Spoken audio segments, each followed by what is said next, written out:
Hello, everybody, and thank you so much for tuning into your very own Husky Dash, where you can get all of the commentary you didn't know you needed. I'm Joseph Claypoole at.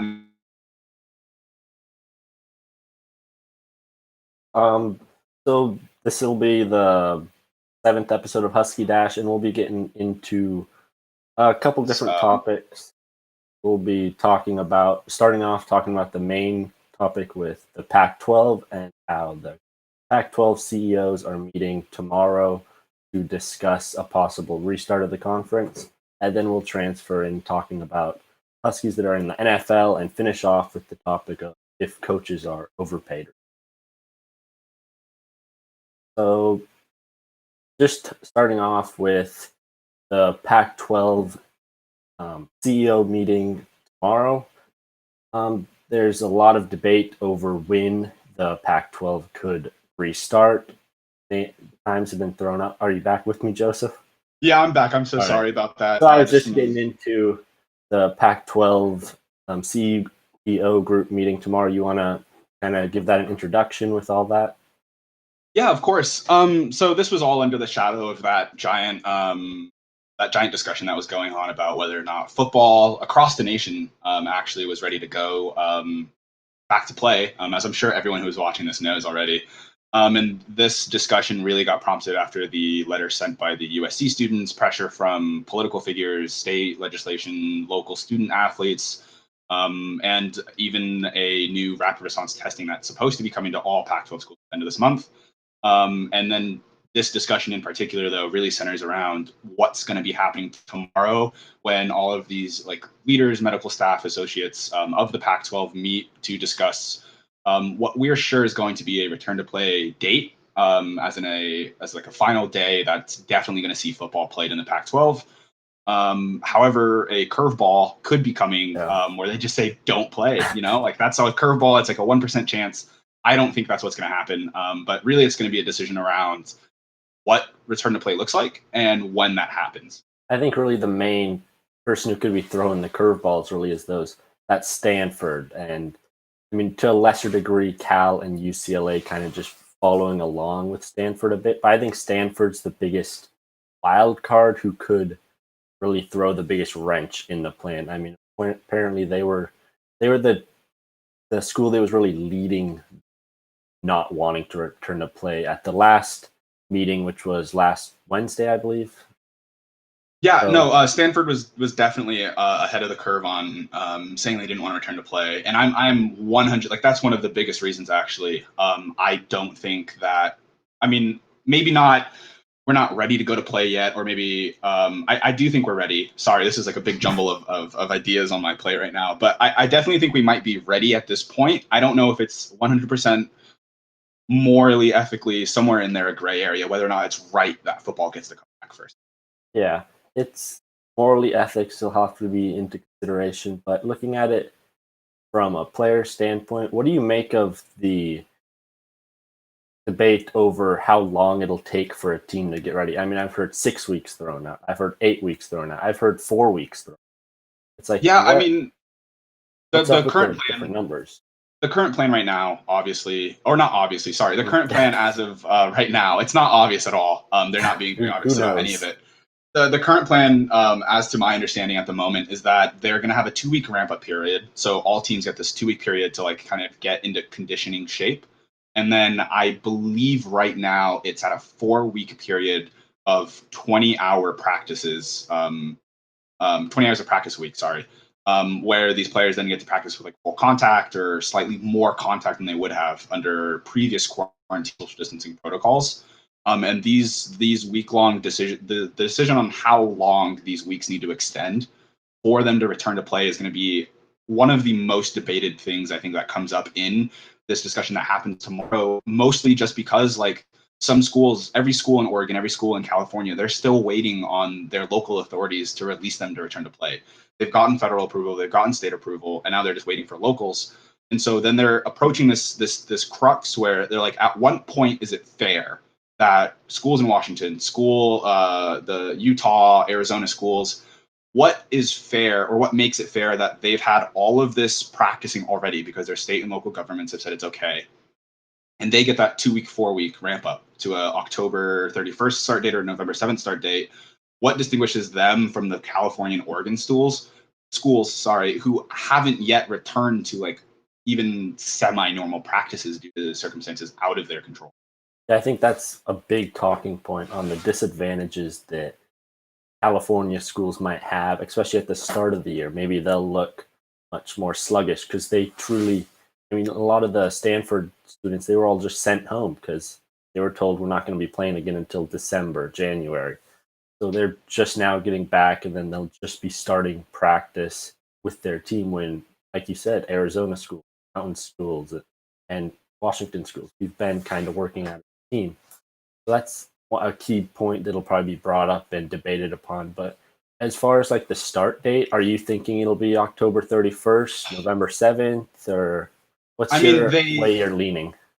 They both definitely present equally interesting opportunities for the season as it goes on. A October 31st start date is going to give you a week and a half extra if we want to keep the bowl games, the championships, the interconference games on schedule and to go as planned. I'm honestly going to call a bit of a left field ball here and say that they're going to be pushing those bowl games back. I don't think they're going to be ready to play those in the same time in December. Like that time frame is just not going to work. I mean, you've heard of Murphy's Law or Muffrey's Law, however people want to call it, where anything that can go wrong will go wrong. And with how 2020 is going, I mean, everybody's heard it. I've heard it too much already. I'm expecting it to get worse. I don't think things are going to get. I don't think things are going to stay better as is right now. I think we're going to hit another valley or two before we eventually get out of this terrible slump that the country's in. Yeah, so you're leaning towards probably a later start, you're thinking? I'm actually, I'd rather prefer a November 7th start date. I think they're going to go with a October 31st start date. I firmly believe that with all of the financial struggles, the health issues, and the immense outside pressure coming in on these guys making these decisions, they're going to push for the October 31st start date. They're going to get it, and then they're going to end up either having to push back bowl games. Well, I mean, I was going to just give you all three options. That doesn't really count. But then, yeah, one of three things are going to happen. They're going to push the bowl games back. They're going to keep them as is, or they're going to get rid of them completely for this year. Because, I mean, we're already with a November 7th start date, as you know, like we're going to be down to a really weird modified 6-week schedule. And that doesn't even include all 12 teams. Like all 12 teams in the Pac-12 won't get to play in that 6-week schedule against each other. And even at a 6-week schedule with just 6 teams, I mean, that doesn't even really make sense. With 6 teams in the Pac-12, we're not really a Pac-12 anymore. Yeah, I think there's no way that they would continue on with just 6 teams, but I could actually see a way that they stagger the starts with main schools that have been practicing, like the Arizona schools, the mountain schools, maybe the Washington schools, starting that October 31st, and then giving those California schools an extra practice, and then them starting up November 7th. But I think that would then bring up issues later on with how many games each team plays. I think truly the most likely outcome is what you said with the October 31st start. And then you have to really wonder about the schedule. And I've actually got a crazy idea for the schedule. I haven't heard it anywhere, but it's probably Let me hear it. It's probably not going to happen. But it's if the Pac-12 wants a team to get into the college football playoffs, the biggest knock on the playoff or on the Pac-12 has been it's been the strength of the school schedules. The Pac-12 gets knocked for having a weak strength of schedule. So how do you strengthen the schedule? Well, with this weird season, I think that the Pac-12, they kind of just get rid of the conferences because, you got the North and the South, and you kind of just put the top teams in one conference that'll just play this season against each other. And that would be maybe the teams from the best records last year, which would be UW, USC, Cal. I had it written down somewhere, but I lost it. Colorado, Utah, ASU, and then Cal were the top 6 teams from last year, all of them having greater than 8-5 records, I believe. And so you pair those teams together, they'll play each other 5 times once, and then you'll rematch against 2 of the teams twice. So it'll be the Pac-12's best competition going up against each other on a season. And if one of those teams somehow get out of there going 8-0, winning the championship, maybe they've got a shot at getting in the Pac-12 championship, which I'm sure Larry Scott and all the Pac-12 officials want a UW team to be in, as I believe it's $6 million to the conference for fielding a team in that. I mean, with the financial troubles, they need the money. Yeah. And that might be the best way for Pac-12 team to get in there. Just pulling a curveball. I don't think it's even possible to happen with I don't see that happening. I think that's the only way a Pac-12 school could make it in the college football playoffs this year. I don't think that's true. What I see happening, what I think the best plan or best course of action for the Pac-12 right now, when they decide this tomorrow, is to get that October 31st start date. Without this October 31st start date, everything gets pushed back an extra week, which ruins the plan I'm about to give you. But we need to have the start date be October 31st. If and only if it's safe to do so. Like, that's the number one ruling. Like, October 30th, we don't think it's safe. Like, you just gotta say, like, hey, biting the bullet, we can't have this. October 31st start date. You give the Oregon teams and the California teams their bye week. Week 1. That's their bye week. They have that extra week to practice, ramp up, get ready for play on week 2. Somewhere along the line, you give the 2 Washington schools, the 2 Arizona schools, Utah and Colorado. And Colorado. Sorry, Colorado. You give those 6 teams their bye weeks throughout those 6 or 7 weeks of normal play you have leading up to normal bowl game dates. And from there, I know the people who make these schedules sometimes make pretty nasty mistakes. Like, they just make schedules look terrible, way too good for the team. If they play their cards right, we could see an amazingly competitive bowl game potential season come out of all Pac-12 schools, if and only if we get that October 31st start date and all of those 6 teams get a guaranteed bye week on that first day. Otherwise, none of this is going to happen. I mean, do you think that a Pac-12 team with that schedule, with the games that they play against their own conference teams, like a UW playing against Wazoo and Oregon State and maybe the lower division schools, would a great record, like, say UW somehow goes 7-0, is that how many games you'd be having? You'd hope for 7, probably get 6. So if they go 6-0 or 7-0, what are the likelihood that the College Football Playoff Committee would pick them over a 2-loss SEC team or a 3-loss SEC? I mean, that's the question every year, isn't it? Like, yeah, and it's never been with the Pac-12. They've always sided with. I mean, there's also I can't remember. Correct me if I'm wrong, please. I cannot remember a season in the past 4 years where I've been in university at UW where a Pac-12 team has gone undefeated and not made a bowl. I don't even know if a Pac-12 team has gone undefeated. Well, I'm not talking about bowl games. Bowl games, yeah, they should get in a bowl game, but six games played, that would even put into question the bowl games for other teams, because usually a bowl game, if you get 6 wins, you're in. This season's completely different. Yeah. So who knows how that would be all organized. I'm talking about the college football playoffs with a 6-0 team. I don't see them beating out an 8-2 team in the SEC.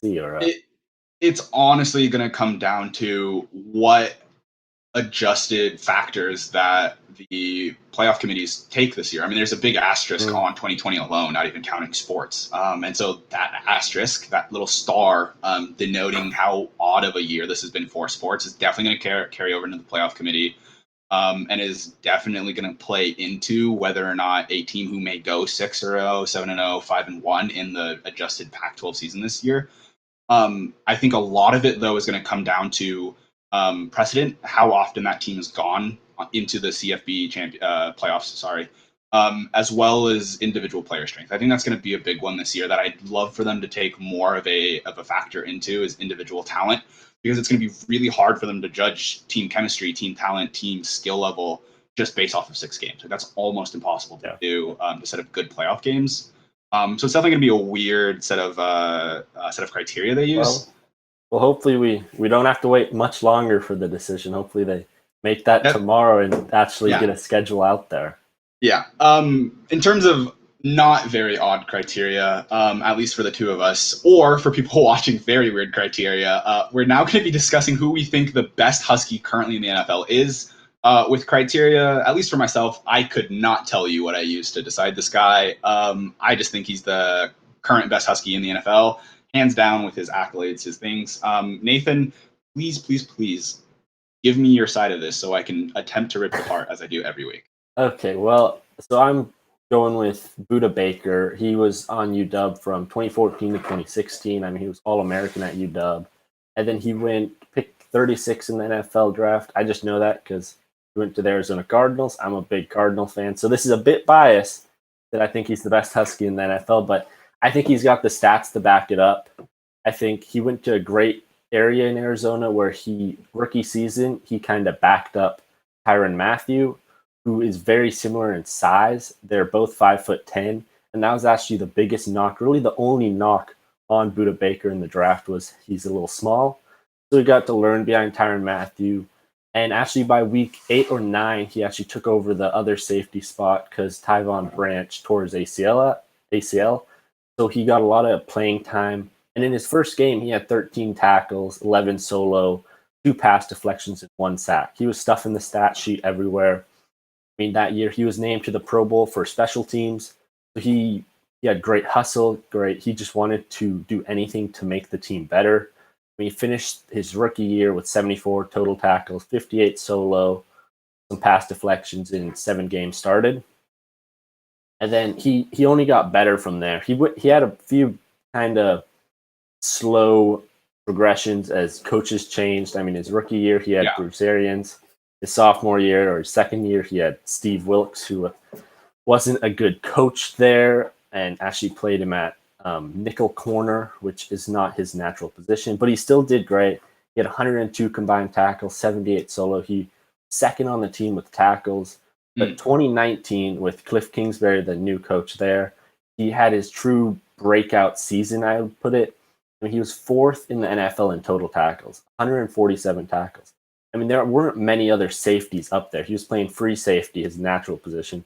His rookie season, he was playing strong safety. His second season, he was playing nickel corner, and then he finally got back to free safety.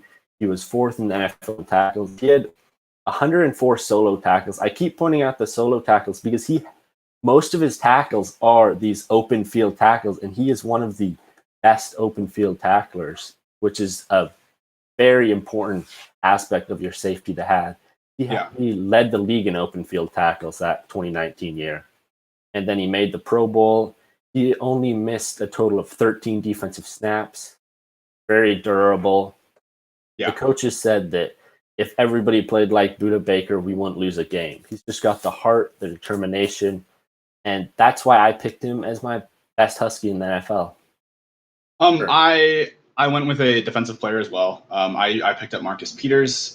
He started his career with the Chiefs for his first 3 seasons, I want to say. 15, 16, 17, he played there with the Chiefs. Rams, he played 2018, 2019. He's with the Ravens. A lot of teams. Now. Yeah, he's played with a lot of teams. However, interesting stat there. He's helped carry all 3 teams to playoff runs. Why are they getting rid of him? He's been to the playoffs all 3. I mean, every year he's been in the NFL since 20. He does have some disciplinary issues. I'm not 100% caught up on whether or not those disciplinary issues carried with him from UW into the NFL. I know he's received some fines for some pretty nasty tackles. Most notably, I think in 2017, he went with a helmet first hit onto the Oakland Raiders quarterback, Derek Carr, during a road loss. Crazy game, by the way. If anyone doesn't know that, that's not CFB, but it was a great game, ended 31-30. Beautiful play for both sides. But back on the subject of Marcus Peters, the man came out of UW after a disciplinary expulsion from the NCAA for that football program at UW. And then he withdrew his eligibility for his 4th year, going straight into the NFL draft in 2015. At the draft, he went from a kid who people thought had crazy disciplinary issues, like wouldn't mesh well, wouldn't go into any team. He came out of it being ranked the 2nd, 3rd, and 4th best cornerback in the draft by 3 different people. So like one person ranked him 2nd, one person ranked him 3rd, 4th, etc. I mean, his draft stock just rose insanely post combine. I mean, his combine stats, they're not insane by some of today's records and measures, but I mean, for the kid his size and like coming out with those disciplinary issues, it's certainly a shock to these testers or these the people reviewing his skills and talents. For his athletes, I mean, Marcus Peters, he's 3-time Pro Bowl, 2015, 16, 19, two-time first team All-Pro, 2-time second team All-Pro. He was NFL Defensive Rookie of the Year in 2015 when he came in. He's been All-Rookie team by the PFWA in 2015. He co-led, actually, and I think this was one of the biggest factors in me deciding him, was his rookie year. He co-led the NFL in interceptions. I think he had his 8. rookie year. Like, that's insane. I mean, like, then you can jump back into like the Pac12 and his stats there. Like, they're pretty decent. And something I think was really funny in 2019, his first game as a Raven, he came into the game and immediately just like intercepted Russell Wilson for a 67-yard pick six. I mean, that was insane. I thought I had to include it because we're in Seattle. People are going to know about that. They're going to know about Marcus Peters because of that. And again, I just want to stress, like, he's made a postseason run every season since he's been in the NFL, which I think is insane. Yeah, I think. Sorry. You got I think I love Marcus Peters. I think he's a great player. I would put him up there as one of the top Huskies. The one knock that I really have on him is what you kind of touched on. Is disciplinary. Yeah. He's not who I would call a leader on the field. I mean, some of those disciplinary issues that did translate to the NFL. In 2017, he got flagged for a penalty, and he picked up the ref's flag and threw it into the stands, and then was ejected from the game. Okay. Not counting the disciplinary measures for that. Can we just note how hilarious that is? Yeah, I've never seen that before. I haven't seen that after. That was the funniest moment I think I've ever seen. Yeah, and then another disciplinary. He got into a incident with one of his coaches and got suspended by the team. So those disciplinary issues are the only thing that would be holding him back from putting him up there, as I don't see him as a leader, and I look for a leader as one of the top Huskies. Like I look at Budda Baker as a leader on that Cardinals defense. He's got a strong voice in the locker room. So that's why I put Budda Baker ahead of him.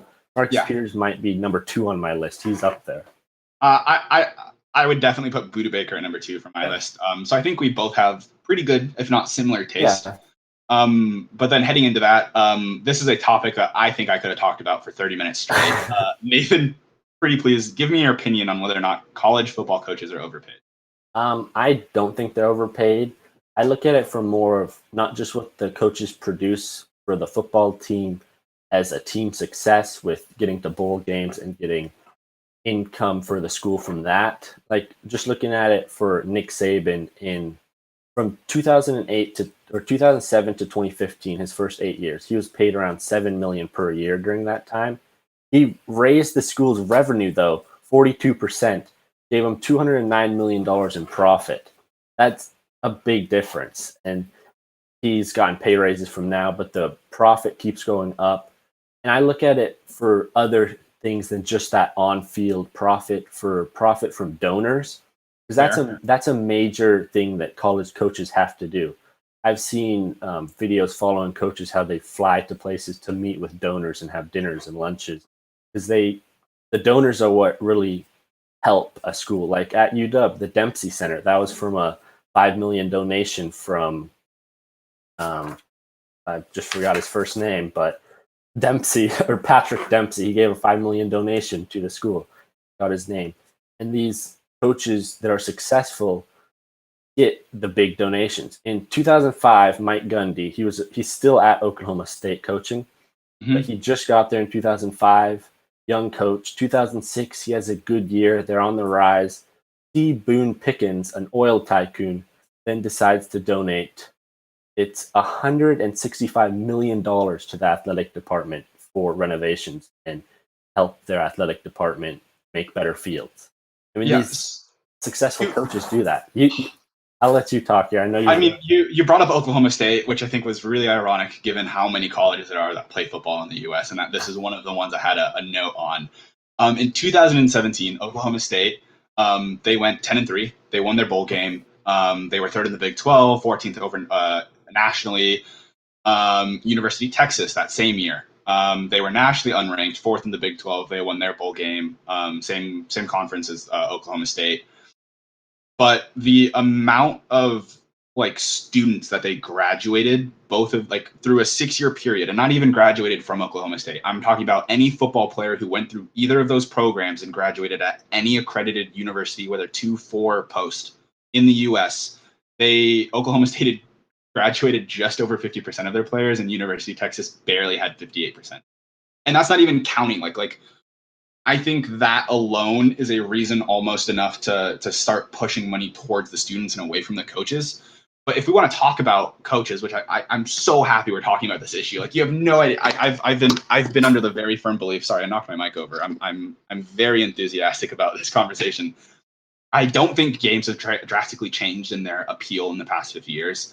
I firmly believe we have so many other things that we could be using this money for. And I honestly just have questions about why they've been getting paid that much in the first.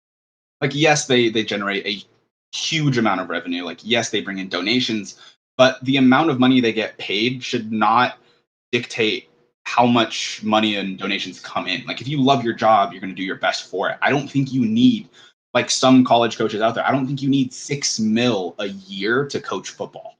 That's $6 million a year. Like, let me pull up some insane statistics for you really quick, right? I have this whole thing ready to go. Some of the best coaches in CFB history: Woody Hayes, Daryl K. Royal, Jackie Sherrill, 1951, 1956, and 1982, respectively. These guys have won insane amounts of national championships, bowl games. I mean, Woody Hayes in 1951 spent 28 seasons at Ohio State, won 5 national championships, 13 Big Ten conference titles, had a final coaching record of 205 to 61 to 10, and immediately almost made it into the CFB Hall of Fame, plus 9 other coaching awards on top of it. And he made $12,500 in his time. That's about $120K a year in today's money. But if we skip all of that and say, let's just pay every college coach, not even every college coach, let's take the top 25 paid yearly salary coaches in CFB, just the top 25. The list goes from the head coach of Clemson, included Chris Peterson before he retired, and had a couple of other coaches across the league. Do you want to know how much money you would have in cash right now if you took all 25 of those coaches and paid them $675,000 a year and just saved the rest? Sure. How much money do you think that is? You would have $127,877,708 left over if you paid all 25 of those coaches $675K a year for their jobs and saved the rest from their current salaries. Now, to put that in perspective, because that's a lot of money. I mean, this is $128 million we're talking about. A NFL game football from Wilson costs anywhere from $70 to $120 a ball. That's straight off their website, both NFL's and Wilson's. That their like set aside paycheck money. I'm just going to call it their money right now for the rest of this. You could purchase about 1.9 million footballs, as NFL teams go only through 100 balls a game. For 100 balls a game. I think it's 100 balls a game. Now that's an insane number, right? That's an insane number. No. They get 25 for practice, 25 for the game. Both teams get the same amount. You get about 1.9 million footballs. The average salary of a professor here at UW is $192K a year. We would have enough money to pay for 660 professors at UW for a year. The average out-of-state tuition costs per year at UW are about $30K a year. You'd be able to give 4,158 students a full year of college, or 1,039 students a full ride for 4 years. I mean, now this gets really crazy, and I have to talk about it even though we're running out of time, because I promised it on Twitter. I promised it to so many other people. I have to talk about Twinkies for a second. So Twinkies on Amazon, the best deal I could find. You could get 100 Twinkies for about $50, right? Like, you're still following here, right? $50, you get 100 Twinkies. Now, I did the math, and I can prove it up to anybody who wants to disagree with me here, but I calculated that with one semi-truck of standard length, I think it was 48 feet, 52 feet long, you would get about 120,000 Twinkies. This is about $60,000 worth of Twinkies from Amazon. With their leftover money, I could get 2,131 semi-trucks full of Twinkies based off of their set-aside salary alone. This comes out to 256 million Twinkies I could buy if we just set aside the grossly overpaid coaches' salaries that we get all over the U.S. I mean, like, yes, that's a joke. I mean, we can put that money in so many other places. And this is a topic I could go on forever. Nathan, I'm really sorry. I won't be able to hear your following opinions on my Twinkie rant. But before we just close this, I have to. We both really want to give out our heartfelt thanks to everyone who's watching. You guys have made this an absolute blast. See us again next week because this is going to keep going. And to close this all out, thank you once again. I'm Joseph Claypoole, joined by Nathan Mathisen. You can follow us on our different social medias with our ads currently on screen. You can follow Dashports on Facebook, Twitter, Instagram, and TikTok at Dashports TV. Again, our new sponsorship. Please check out sportspac12.com. Our new partner for all things Pac-12 football. We have columns being written by Dashports hosts as well as writers. You can find the redirect to those columns on our Dashports website. Please make sure to follow at SportsPac12 on Twitter to find out when our columns get updated. Nathan here actually has a new column about about this topic. Yeah, about this topic that I could go on forever on. He has a new column up on their website with that. Please, don't forget to catch the best moments from today's episode at dashboards.tv, along with clips, quips, streaming schedules, terrible jokes, and full episodes from every school in the Pac-12. Thank you all. Have a great rest of your day. This is Husky Dash signing off.